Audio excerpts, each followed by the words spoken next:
Today we will recap the story of the 2016 movie, The Mermaid. In Hong Kong, a group of people gather to take a tour of the World Museum of Exotic Animals.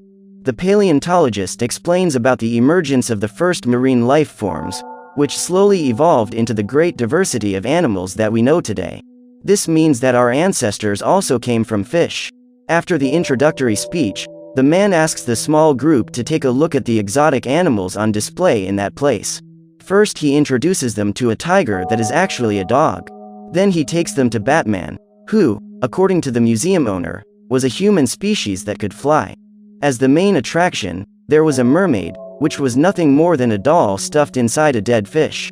When they find out that everything in that place was fake and just a scam, people start asking for a refund. Angry and afraid of losing his only source of income, the man orders his wife to open the door and let the public see the mermaid he had been keeping hidden. But it was all just another hoax because that mermaid was just a bizarre man dressed in a fake tail. When they discover that they have been fooled once again, the audience is outraged and gets into a fight with that crazy man. On the other side of Hong Kong, the Green Gulf was being auctioned off and the dispute was between a man named Liu Xuan and a woman named Ruolan. Ultimately, Liu manages to buy the bay for a price of 20.8 billion Hong Kong dollars, 3 times its market value. Later, he receives a visit from some friends at his home. Among them were Chang, Ruolan, and Uncle Rico, his wife's father. Chang claims that Liu was an idiot for making such a high investment in a land where there is nothing. However, the billionaire claims that if the Green Gulf can be recovered, he will make much more money than he invested. However, Chang says that that land was a conservation area where several dolphins lived, so it could not be modified. Liu rebuts by saying that the dolphins that reside in that area are migrating from there and shows the man a permit document that he got to reclaim that area. Upon reading the paper, Chang becomes angry and decides to leave. Liu tries to make him give up this idea and stay with them for dinner, but the man is furious. He wears his new acquisition, a suit that fires a high-tech jet, allowing its wearer to fly long distances. Liu pops open a champagne to celebrate and the cork flies straight into the button of Chang's machine. The device is triggered and the man goes flying off the handle.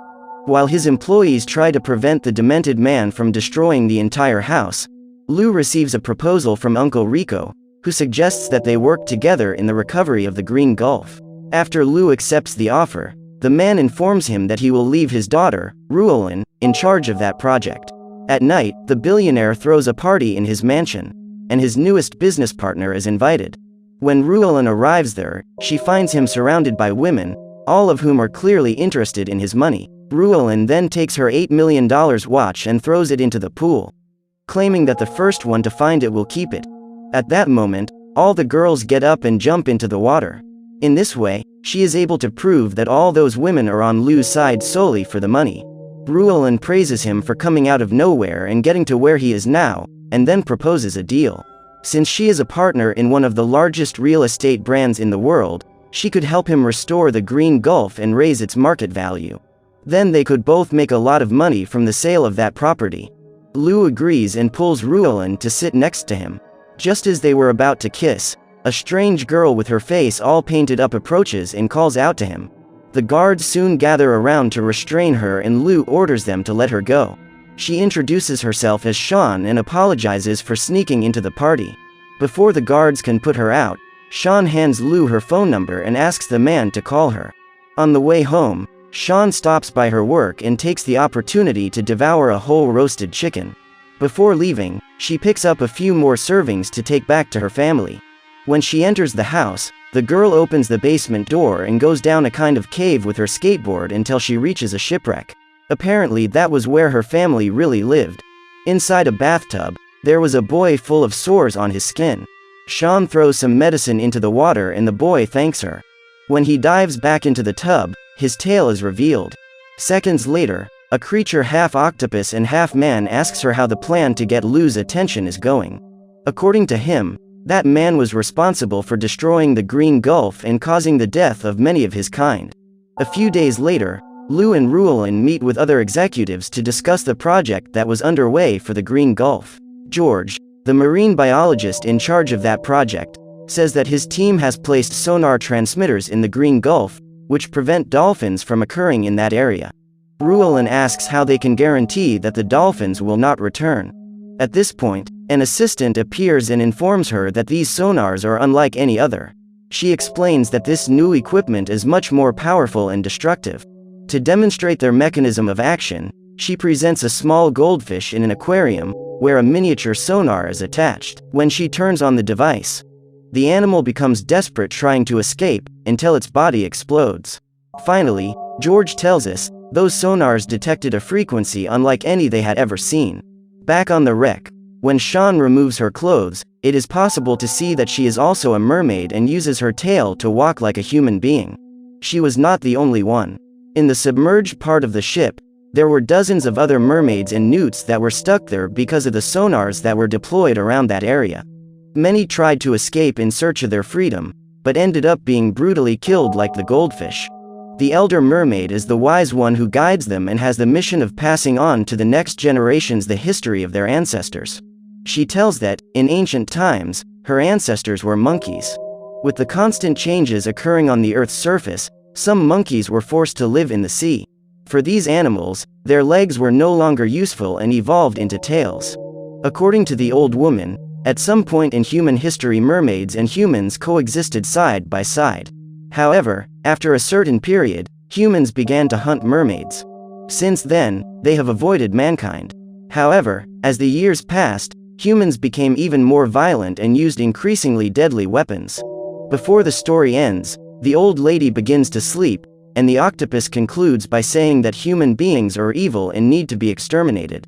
Because of humanity's fault, they were stuck in the Green Gulf and could not get out either by land or much less by sea. According to him, the only hope they had of getting back to the ocean was to kill Liu Xuan. To do this, they made an incision in Shan's tail so that she could walk over and try to seduce him. Then they would send their soldiers to kill him. At this point, an old lady in a cap shoots a poisoned harpoon into the octopus chest, and he starts foaming at the mouth. Luckily for him, alcohol is able to neutralize the poison. They spend all afternoon by the cell phone waiting for Liu's call, but the phone doesn't ring. Instead, the man is enjoying himself in Ruolan's company. The woman does not miss the opportunity to humiliate him and says that even though they are both rich they are completely different. She was born into a noble family while Liu was poor for much of his life. According to Ruolan, his poverty of spirit was clear when one analyzed the women Liu was involved with. Unhappy at being treated that way, the man calls Shan and tells her that he is going to pick her up at her house. Upon hearing the news, the sea people get excited and rush to prepare a trap. They use a giant slingshot to take them to the top of the mountain, where their home was. The octopus sits on the couch with a gun in each tentacle and waits for the billionaire to cross the door. However, to his chagrin, Liu does not go there himself. Instead, he sends some of his employees to pick up the girl. The octopus goes after them and hands Shan a backpack. When they arrive at the mansion, a woman serves 2 glasses of water to the girl and informs her that Liu will arrive soon. Shan then takes the opportunity to poison the man's water, but is surprised by the arrival of one of his security guards. The guy says he needs to check her before allowing her to meet with his boss. A second security guard runs a metal detector under the girl's body and finds nothing. However, the device starts beeping when it reaches her feet. He asks the girl to remove her shoes and Shan tries to avoid that situation, but the man insists on examining them, just as her secret was about to be revealed. The security guard finds a metal sphere stuck to the sole of Shan's shoes. After removing it, he asks his colleague to pass the metal detector again and the girl is released. Now it is time to examine what she carries in her bag. The man is shocked to find an urchin and a dagger made of shark teeth inside the young woman's bag. To make matters worse, he is even more surprised when Shan reveals that that weapon was used to open the hedgehogs and eat them. Now that the security guards have verified that the girl was clean, one of the men gives her one of the glasses of water and drinks the other. Shan is afraid that she has picked up the poisoned one, but decides to drink it so as not to arouse suspicion. However, seconds later, the head of security begins to feel ill and foams at the mouth. The girl gives him some alcohol and soon the man is back to normal. His helpers give him some more water to calm down and the guy gets sick again. Just then, Shan spots Liu and goes after him. When she enters the room, the girl puts on her glove and takes the hedgehog to attack that man. However, as she prepares to attack him, an object accidentally hits her forehead. But Shan does not give up. She moves a little closer and throws the hedgehog towards Liu. However, the man was behind glass, so the hedgehog is thrown back and ends up on the young woman's forehead. The girl makes a second attempt, but one of the employees accidentally slams the door in her face and another hedgehog sticks in her face. At that instant, her mouth starts foaming and Shan tries to get a drink to neutralize the poison. She sees an opportunity to attack her enemy, but a song plays just then and the man begins to dance, dodging her blows. Unable to defeat him, the girl takes the drink to save herself. After being healed, Shan gets up with an unshakable determination. She would not leave that place without first fulfilling her mission. However, when she was very close to her target, the girl takes a golf shot to the head, and only at that moment does Liu realize that she is there. The man regrets having taken her to his house and, after handing the girl $100,000, asks her to leave. Shan says she is not interested in the money, and Liu offers an even larger amount. He then gets up and leaves, but when he sees Ruolan approaching, he decides to accompany the girl to her house. In the car, Liu keeps trying to pay Shan to leave, but no matter what he does, she is not interested in the money. On the way, they approach the place where Shan works and the young woman invites him to go and try the roast chicken. He says he accepts the invitation and asks the driver to stop the vehicle. When the girl gets out, the man orders his driver to speed up. However, a few minutes later he changes his mind and goes after Shan. She asks Liu to taste the chicken and, although unsure, he decides to try that food. A few hours later, all that is left is a pile of bones. Liu begins to cry and reveals that that chicken reminded him of his father. He says that when he was a child, his family was very poor, to the point that they had to search for food on the streets. One day his father brought him a chicken thigh and it tasted very similar to the chicken they were eating. Because of the hardship he experienced during his childhood, Liu grew up determined to make a lot of money. Upon hearing this, Shan rebuts by saying that there is no point in having a lot of money if there is no clean water or fresh air on that planet. At this point, Liu thanks her for the chicken and hands her a check for $1 million, but Shan has an unexpected attitude. She gets up and throws that piece of paper into the fire, turning it into ashes. Liu returns and sits down next to her again. The girl invites him to go on the amusement park rides, and that is what they do. This was the first time in many years that Liu had returned to his origins, and this made him happier than anything his money could buy. After they have had fun for a few hours, he accompanies her home. At this time, the girl receives a call from the octopus and informs him that she is coming home. Liu offers to walk her to the door. On the way, he holds the girl's hand, and Shan ponders whether she can let him die. As Liu returns to the car, she asks if he wants to come in for a cup of tea. The man accepts the invitation, and before opening the door, Shan asks what he would do if he had just 1 minute to live. Liu replies that if he was about to die, he would do exactly what he was doing at that moment. Shan then decides to go in alone and asks the man to leave.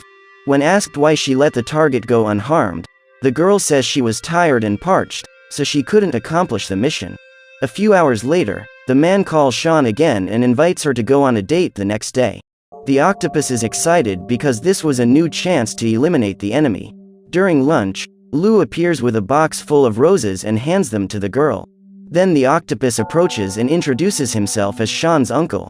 He would be the cook who would prepare lunch. Suddenly, several armed tentacles appear behind him, and at that instant Liu's security guards appear. Knowing that he couldn't beat all those guys, the octopus drops his weapons and says that those tentacles would be the main ingredient of that meal. Just then, 2 chefs appear and say that they will prepare lunch. During the cooking, the man cannot disguise the pain he is feeling while his tentacles were being ground and sliced. To get rid of the situation, the octopus releases his black ink and runs out the window. Nobody understands what has just happened, and Shan explains that her uncle also does magic tricks. Liu asks everyone to leave and says that he needs to talk to the girl about something important. He says that that night he could hardly sleep because he couldn't stop thinking about her. Then he takes her hand, puts on a ring, and asks her to marry him. The young woman is startled. After all, they had met the day before, but Liu says that the most important decisions of his life were made in a few seconds and got him to where he is. He claims that meeting Shan is the best thing that has ever happened in his life, But the girl doesn't want to hear it anymore. After all, she was cheating on him all this time. While they are arguing, Liu kisses her, and Shan discovers that she loves him. Just then, Ruolan appears and the girl leaves. Back home, the octopus is recovering from the tragedy that has befallen his tentacles. He presses Shan and asks if the girl is in love with Liu. She says no and says she doesn't want to continue with the mission because she can't kill another person. Just then, she hears a noise and goes to answer the door. To her surprise, Liu is on the other side looking for her. At that moment, he discovers that his beloved was not a human. Looking around, he finds several other mermaids. The man tries to escape, but is captured by the octopus. When he wakes up, he finds that his sonar was causing the destruction of hundreds of sea creatures, and for this he would be killed. However, before the execution is carried out, Liu reminds him that if the mermaids kill him, the sonar will remain on.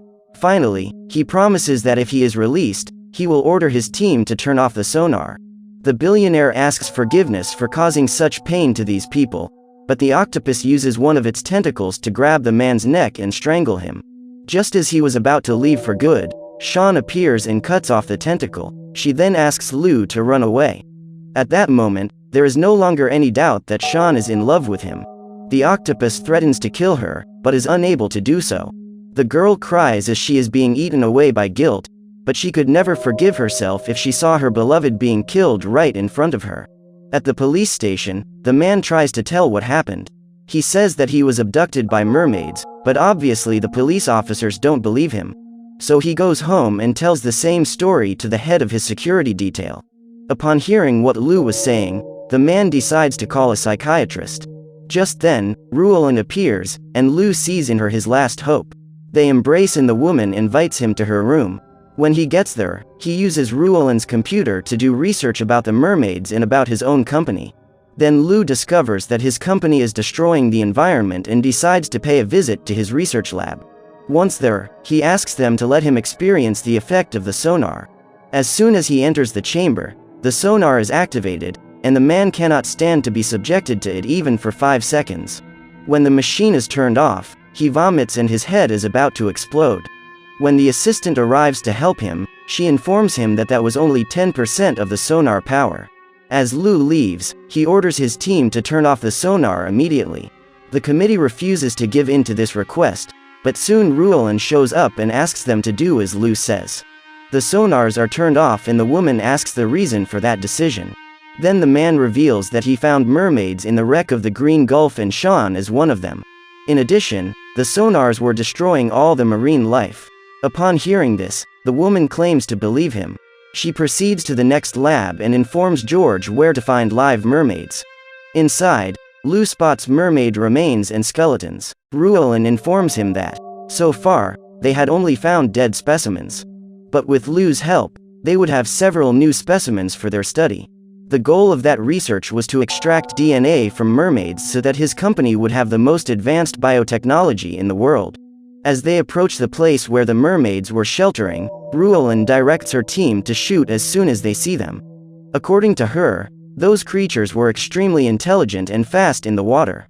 Ruolan would rather capture them all dead than allow any of them to escape. Meanwhile, Liu takes one of his cars and sets off toward the bay, but gets stuck in traffic.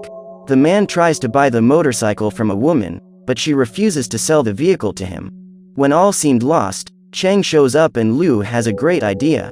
When they get there, the scientists find nothing.